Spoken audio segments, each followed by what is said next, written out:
صبح کا مسنون ناشتہ، صفحہ نمبر 50۔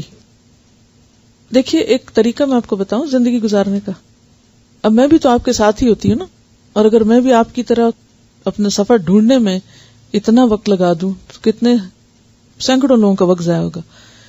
اس میں آپ دیکھیں کہ یہ جیسے اسٹیکی نوٹ ہے نا، بس ایک اسٹیکی نوٹ چھوٹا سا حصہ اس کا بس آپ وہاں پر نشانی کے طور پہ رکھتے ہیں، کیونکہ یہ گرتا نہیں، باقی چیزیں گر جاتی ہیں، اور پھر جب ایک دم کھلے گا اگلے دن اٹھا کے دوسری جگہ رکھتے ہیں۔ بالکل وقت ضائع نہیں ہوگا، ورنہ میں اکثر دیکھتی ہوں کہ بعض اوقات میں پڑھا رہی ہوتی ہوں اور آخر تک کچھ لوگ صرف ورقے ڈھونڈ رہے ہوتے ہیں۔ شاباش، کچھ لوگوں کے تو اسٹیکر لگے ہوئے، گڈ۔ اچھا ایک اور طریقہ، پن بھی لگا سکتے ہیں آپ، یہ کلپ بھی لگا سکتے ہیں اگر اسٹیکی نوٹ نہیں تو۔ اور اس طرح آپ ہر سبجیکٹ کے لیے کریں، ہر پارے کے لیے، ہر اس کام کے لیے جس کو آپ روز کرتے ہیں۔ گھر میں اگر کوئی کتاب پڑھتے ہیں تو اس میں بھی، اور اگر یہ نوٹ نہیں ہے آپ کے پاس، یعنی یہ کاغذ نہیں ہے جو اسٹیکی پیپر ہے، تو آپ کوئی بھی پھر کاغذ لے لیں، لیکن نشانی رکھنا ضروری ہے۔ اچھا جناب، صبح کا مسنون ناشتہ، اس کے پڑھنے کی کیا ضرورت ہے اور کیا یہ دین کا حصہ ہے؟ کیسے؟ سنت تو ہے، ناشتہ تو ہم سارے کرتے ہیں، لیکن اس ناشتے کے پڑھنے کی ضرورت کیا ہے؟ صحت کے لیے اور سنت سے محبت کی وجہ سے، اور کوئی وجہ؟ آپ صلی اللہ علیہ وسلم کے ہر کام میں حکمت تھی۔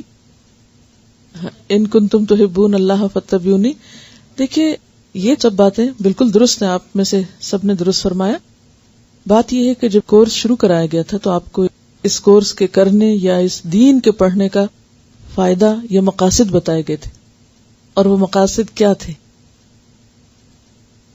یعنی آپ کے اس کورس کا یا دین پڑھنے کا کیا فائدہ، کیا مقصد، کیا چاہیے؟ ٹھیک ہے، ربانی بننا، فائن، بہت اچھا، ربانی بننا ہے، فائن، الحمدللہ۔ ربانی کون ہوتا ہے؟ جس کا رب سے گہرا تعلق، یعنی جو ہر کام رب کے لیے کرے، ربانی وہ ہوتا ہے جو رب والا ہو، جو ہر چیز میں اپنے رب کو یاد رکھے۔ ٹھیک ہے، فائن۔ ربانی بننے کے لیے، ربانی بننے کے لیے پھر آپ کو کیا کیا کرنا پڑتا ہے؟ یعنی کورس آپ کر رہے ہیں، اس کو پھر سے دہرا لیتے ہیں، کیونکہ انسان اپنے مقصد کو بھول جائے تو ڈائریکشن لیس ہو جاتا ہے، ادھر ادھر بھٹکنے لگتا ہے۔ تو ہم نے اپنی ڈائریکشن یا اپنے مقصد کو نہیں بھولنا۔ ہم یہ سارا کچھ پڑھ رہے ہیں ایک مقصد کے لیے، اور وہ ہے ربانی بننا، یعنی ہمیں جس نے پیدا کیا ہے، جس نے یہاں بھیجا ہے، اور جس کی طرف ہم نے واپس جانا ہے، اور جس نے ہمیں یہ سب کچھ دیا ہے، ہمیں سب سے بڑھ کر اس کا وفادار بننا ہے۔ ٹھیک ہے، سب سے بڑھ کر اس کا وفادار بننا ہے۔ کیا یہ بات درست بننا چاہیے یا نہیں؟ یا اس سے بڑھ کر کسی اور کا بننا چاہیے؟ کسی اور نے ہم پر احسان نہیں کیا تو ہمیں اسی کا بننا، اور اسی میں ہماری خیر و بھلائی ہے، اور اگر ہم یہ نہیں بنے تو اسی میں ہمارا نقصان ہے۔ چلیے ٹھیک ہے، ہم سب نے خوشی خوشی اپنی زندگی کا یہ مقصد مقرر کر لیا کہ ہمیں ربانی بننا ہے، یا ہمیں چھوڑے، مجھے ربانی بننا ہے۔ ٹھیک ہے، اب ربانی بننے کے لیے آپ کو کچھ مرحلے طے کرنے پڑیں گے، کچھ سیڑھیاں چڑھنی پڑیں گی، کچھ ضروری کام کرنے پڑیں گے، اور اگر آپ نے وہ کام نہ کیے تو آپ ربانی بن نہیں سکتے۔ ان کاموں میں اپنی ذات سے لے کر آس پاس کے لوگوں سے لے کر پورے معاشرے، سوسائٹی اور پوری دنیا کے لوگوں اور ہر چیز سے ہمارا تعلق درست ہونا چاہیے، کیونکہ یہ ساری چیزیں ہمیں مدد دیتی ہیں اللہ تک جانے میں۔ جب تک ہمارا ان چیزوں کے ساتھ واسطہ اور تعلق درست نہیں ہوگا تو بات نہیں بنے گی۔ اس کے لیے ہمیں اپنی زندگی کے مختلف پہلوؤں کو آرگنائز کرنا ہے اور سنت کے مطابق کرنا ہے، جس میں جسمانی پہلو بھی ہے، روحانی پہلو بھی ہے، ذہنی بھی ہے، جذباتی ہے، سماجی ہے یا معاشرتی ہے۔ ان سارے پہلوؤں پر جو اسلام کی ہدایات ہیں ان کو فالو کرنا ہے۔ تو اسلام ہمیں صرف نماز پڑھنے کا طریقہ نہیں سکھاتا، وہ یہ بھی سکھاتا ہے کہ کس طرح صاف ستھرے رہو، وہ یہ بھی سکھاتا ہے کہ گھر میں کیسے داخل ہو اور گھر سے باہر کیسے جاؤ، وہ یہ بھی سکھاتا ہے کہ تمہاری خوراک کیسی ہو کہ جس کی وجہ سے تم صحت مند رہو۔ مجھے یہ بتائیے کہ اگر کوئی شخص صحت مند نہیں ہے، ایکٹیو نہیں ہے، اس میں طاقت نہیں ہے، وہ ربانی بن سکتا ہے؟ اسے اپنی جان سے ہی نہیں ہوش، وہ سو کے اٹھ نہیں سکتا، وہ چل پھر نہیں سکتا، وہ کسی کام کے لائق نہیں، اس نے کیا کرنا ہے؟ وہ تو کچھ بھی نہیں کر سکتا۔ تو ربانی بننے کے لیے آپ کو کیا چاہیے؟ سخت محنت چاہیے۔ سخت محنت کا کام ہے، یہ آسان نہیں ہے کہ آپ نے تمنا کی اور آپ بن گئے۔ محنت چاہیے۔ محنت کرنے کے لیے آپ کو صحت چاہیے۔ صحت کے لیے آپ کو اپنی عادات کو درست کرنا ضروری ہے، اور ان عادات میں کھانا پینا بھی شامل ہے، اور کھانا پینا بھی ایک عبادت ہے۔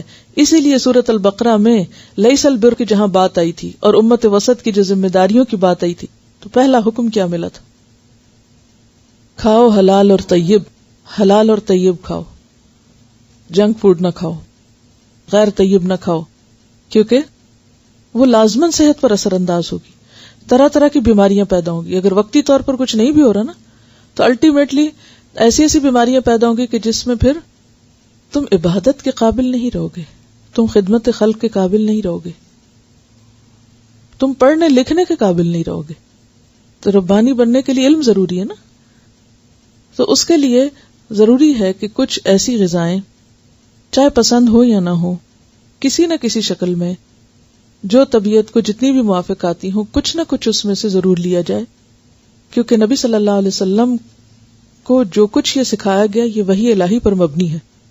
باقی طب اور سائنس اور میڈیسن جو ہے انسانوں کے تجربے اور مشاہدے پر مشتمل ہے۔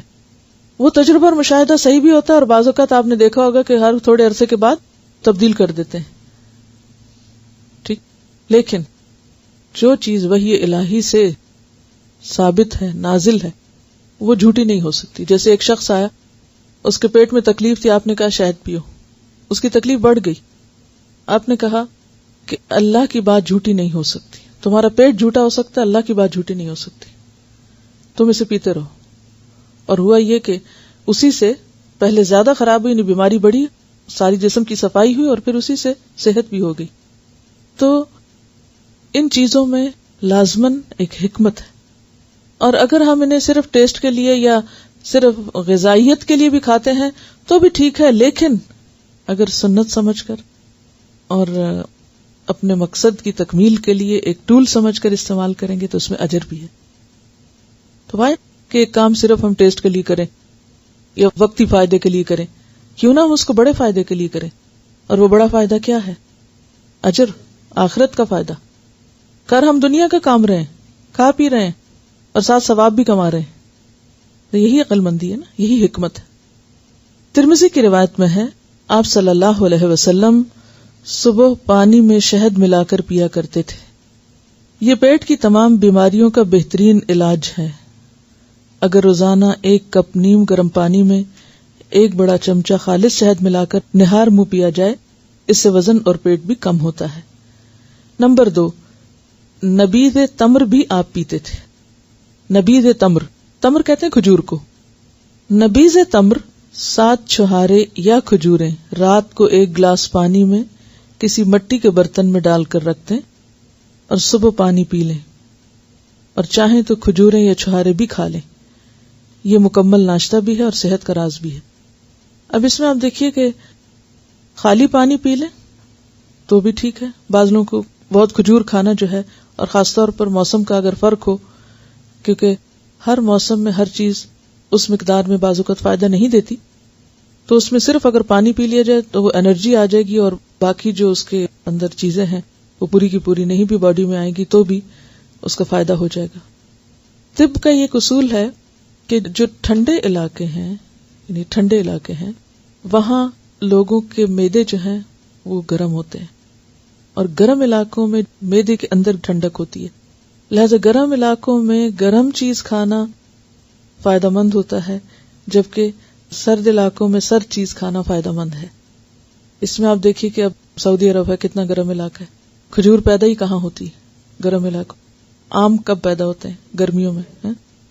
تو جب یعنی باہر ماحول گرم ہوتا ہے اور جسم کے باہر کا ٹیمپریچر گرم ہوتا ہے تو انسان کا معدہ اندر سے، یعنی کہ فطرت کا نظام ایسا ہے، اور اگر باہر ٹھنڈک ہے تو انسان کے اندر گرمی ہے، تو اگر انسان اندر اور باہر کو ایک طرح سے بیلنس رکھے تو وہ غذا اس کی صحت کے لیے فائدہ مند ہے۔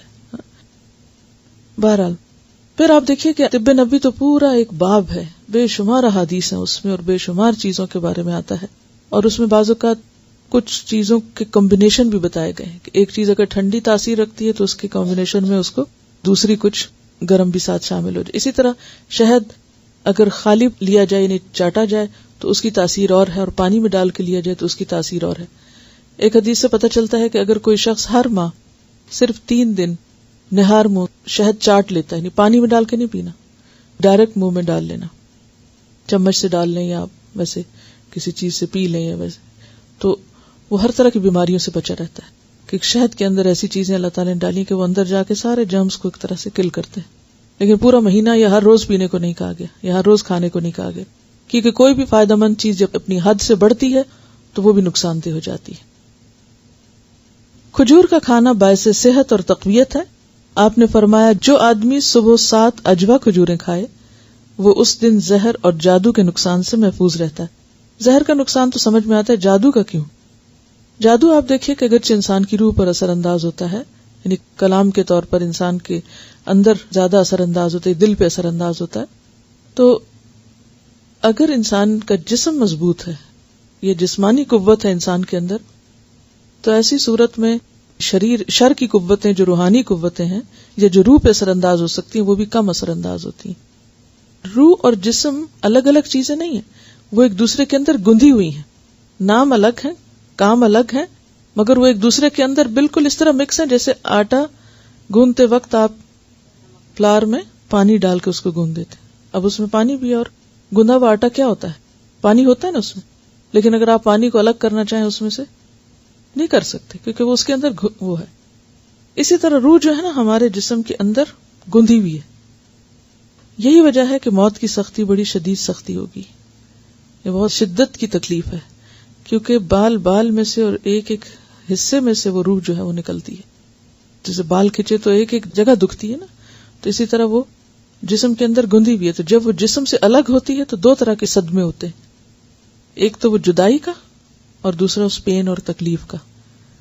یعنی اتنا عرصہ، اتنے سال جو 2 چیزیں اکٹھی رہیں، پھر وہ جب 2 الگ ہونے لگتی ہیں تو وہ روح کے لیے ایک صدمہ بھی ہوتا ہے کہ وہ اپنی جگہ چھوڑ کے جا رہی ہے، اور دوسرا یہ کہ اس نکلنے کی تکلیف بھی ہوتی.